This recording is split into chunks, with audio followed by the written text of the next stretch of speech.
Hello friends. जब से मैंने बजट सेशंस को फॉलो करना स्टार्ट किया है पिछले कुछ सालों में से इस साल बजट सेशंस मुझे ज़्यादा ही छोटा लगा। क्या ऐसा तो नहीं पहले ही टैक्स स्लैब को दिखा के और बाद में जाके उस टैक्स स्लैब्स के पीछे कोई दूसरा चक्कर चल रहा है। Up to 7 lakhs rebate tax के पीछे गवर्नमेंट का तो कोई फायदा नहीं। हो सकता है आपका भारी नुकसान हो सकता है जो आपको क्लियर कोई नहीं बताएगा। स्टार्टअप्स और एमएसएमई के लिए क्या क्या चीजें मिस रहा है इस साल, क्या नए आइडियाज के लिए कुछ इन्वेंशंस के लिए कोई अलग स्कीम्स लाया है गवर्नमेंट इस साल, और ये सभी आगे जाके वीडियो में हम देखेंगे कहाँ पर पैसा लगेगा और कहाँ पर नहीं लगेगा, कहाँ पे हमारा जेब खाली हो रहा है लेकिन आपको कोई डिटेल्स में नहीं समझा रहा है। तो एंड तक मेरे साथ बने रहिए, फाइनेंस सीखिए मुझसे, चैनल को सब्सक्राइब करिए खुद से। Hi, I am Ikhlas Islam, founder of Lion Moves Export Private Limited and your own financial advisor of Market to Money channel। अगर पहले टैक्स स्लैब को देखते हैं डिटेल में, as a survey of population of India, उसमें clearly mentions किया गया है हर एक पर्सन की मंथली एवरेज अराउंड 25,000 के रुपीस है। अगर उस 25,000 रुपीस को हर मंथ से लेके साल तक जोड़ा जाए, on an year average 3 lakhs amount निकल के आता है। एक से एक मिडिल क्लास, कोई मिडिल क्लास इससे बाहर नहीं जा पाएगा, सभी मिडिल क्लास टैक्स स्लैब के अंदर आ जाएंगे। जहां तक पिछले साल तक अप टू 5 lakhs टैक्स नील था, इस साल उसको घटा के 3 lakhs में लाया गया है। मतलब जहां से ज्यादातर मिडिल क्लास लोगों के पास से टैक्स लिया जा सके। कल से मैं लगातार न्यूज में देख रहा हूं अप टू 7 lakhs तक रिबेट को कहा जा रहा है। पहली बात, रिबेट मतलब है आपको पे किया जाएगा, लेकिन आपको कहां पर पे किया जाएगा? एंड ऑफ द ईयर में जाके आपको उसको एज अ रिवॉर्ड आपको पे किया जाएगा। लेकिन पूरे साल तक गवर्नमेंट उस पैसे का क्या करेगा? पैसे में खर्च करेगा, दूसरे कुछ इंफ्रास्ट्रक्चर्स में लगाएगा। चलो ये तो सही बात रहा। और अगर आप इस चीज को अगर गौर से नोटिस करें तो आपके सामने दिख रहा होगा कि अप टू 3 lakhs तक टैक्सेस नील है, अप टू 7 lakhs तक नहीं। 3 lakhs से लेकर 6 lakhs तक आपको 5% interest on an year average tax के तौर पे देना पड़ेगा, और उससे 1 लाख भी ज्यादा हुआ तो 10% टैक्स आपको ऑन एन ईयर एवरेज आपके जेब से निकलने वाला है। चलिए, आप सोच रहे हो ठीक है बेसिकली कंट्री की डेवलपमेंट होगा, ठीक है, nation should first for me also. लेकिन अगर पैसे से लेकर इंफ्रास्ट्रक्चर सब कुछ में गवर्नमेंट लगा रहा है तो फिर इस साल क्यों गवर्नमेंट 52,000 करोड़ का स्टेक्स जो स्टेट्स ओन करते हैं पीएसयू सेक्टर, अगर स्टेक्स आपको सेल करना ही है स्टेट्स ओन पीएसयू सेक्टर्स को, तो आप हमसे क्यों टैक्स ले रहे हो? यहाँ पर पेट्रोल के प्राइस हाई है, यहाँ पर महंगाई दर पे दर बढ़ चुका है। ये कोई पॉलिटिकल डिबेट नहीं है, ये just aim of the game है।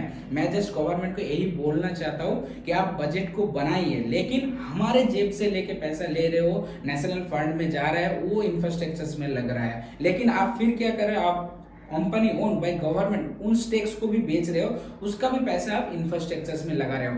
अगर यहाँ से पकड़ के चले इंफ्रास्ट्रक्चर, और एक बात सबसे अच्छा जो इस बजट में मुझे मिला, इंफ्रास्ट्रक्चर्स, मेडिसिन एंड एजुकेशन में हर साल नए नए बजट, नए नए आंकड़े दिए जाते हैं, लेकिन क्या सच में वो कंप्लीट होता है? क्या गवर्नमेंट वो फुलफिल कर पाता है? चले, इंफ्रास्ट्रक्चर का सही रहा है, इंफ्रास्ट्रक्चर हम लोग डेवलप कर चुके हैं। देख, जब नेशनल हाईवे में हम जाते हैं तब हमको मालूम चलता है कि इंफ्रास्ट्रक्चर, रोड्स, ब्रिज सब कुछ डेवलप तो हो रहा है। लेकिन अगर दूसरी तरफ हम हेल्थ सेक्टर्स की बात करें तो हेल्थ सेक्टर्स की असली पिक्चर ये है जो आपके सामने अभी है।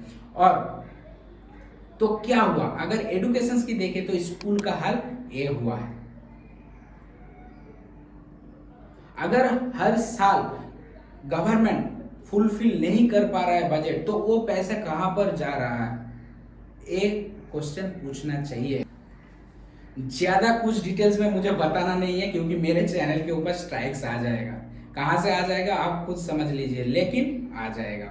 अगर स्टार्टअप्स और एमएसएमई की तरफ देखा जाए, पिछले कुछ सालों में आज जो नेशन हमारा डेवलप हुआ है उसमें 90% तक का स्टार्टअप का ही कंट्रीब्यूशन रहा है। लेकिन हर साल देखते हैं, इस साल गवर्नमेंट ने एक बड़ी चीज किया है, जो स्टार्टअप्स 2024 के अंदर कॉर्पोरेट होंगे उनका 1 साल का टैक्स माफ हो जाएगा, और जहां तक जो लॉसेस होते हैं कॉर्पोरेट्स के वो स्टार्टअप्स के उनका कैरी फॉरवर्ड हो जाएगा 7 ईयर्स से हटा के वो 10 ईयर्स तक कर दिया है। ये तो सब रहा सही बात, लेकिन जो नए नए इन्वेंशन आइडियाज मार्केट में है लेकिन for effect of the funds वो इम्प्लीमेंटेशन हो नहीं पा रहा है। लेकिन हर साल कैसे गवर्नमेंट वो चीज को मिस कर देते हैं। अगर आप स्कोप ऑफ होप नहीं दोगे, नए नए इन्वेस्टर्स आइडियाज को इम्प्लीमेंट्स के लिए फंड्स नहीं देंगे, तो कैसे राइज होगा कंट्री का, कैसे 5 ट्रिलियन इकोनॉमी हमारा इतना जल्दी बढ़ेगा। आइडियाज तो ढेरों सारे हमारे कंट्री में, हमारे जो यूथ है उसके अंदर भरे पड़े हैं, लेकिन पैसा नहीं है जेब में। कहां से सस्टेनेबिलिटी को लाए?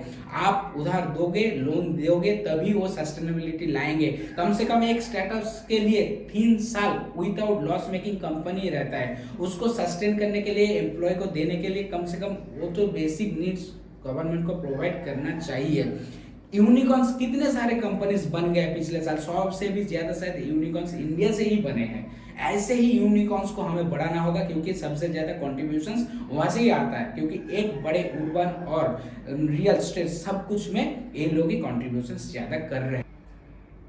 एक बूस्ट के लिए मैं यही होप कर सकता हूँ कि इस साल तो मिस हो गया, लेकिन नेक्स्ट साल ये चीज जरूर गवर्नमेंट मिस ना करे, नए स्टार्टअप्स को लाए। जैसे प्रोडक्ट नए नए मार्केट में आएंगे उसको इंटरनेशनली एक्सपोर्ट के द्वारा भेजेंगे। एक्सपोर्ट में, ट्रेड में भी हमारा हिस्सा डॉलर में आएगा, तब हमारा कंट्री ज्यादा से ज्यादा जल्दी 5 ट्रिलियन इकोनॉमी की तरफ दौड़ेगा। चलिए, ये तो रहा सब एनवायरमेंट, सब सोसाइटी के बाद। एज एन इन्वेस्टर हमें क्या चाहिए? हमें चाहिए बेनिफिट। हम क्या कर सकते हैं? हम इस साल ज्यादा से ज्यादा देखेंगे गवर्नमेंट कौन से पीएसयू सेक्टर्स को सेल करने वाला है, उस पैसे का कहां पर इन्वेस्ट करने वाला है, कौन से इंफ्रास्ट्रक्चर्स के लिए कहां पर पैसा डाल रहा है, कौन से कंपनी, एल&टी चाहे हो अंबुजा सीमेंट, कहां से वो मटेरियल्स खरीद रहा है, उस कंपनी में एक उछाल देखने को मिलेगा। हम लोगों को बेसिकली क्या करना है? जिसमें डिमांड लग रहा है हम लोगों के उससे रिटर्न कमा लेना चाहिए। ठीक है, और डिटेल में नहीं जाते हैं क्योंकि आप तो समझ ही गए। फाइनेंस खुद से सीखिए, फाइनेंस मुझसे सीखिए और चैनल को जरूर सब्सक्राइब खुद से कीजिए। Thank you for watching this video. Love you all. मिलते हैं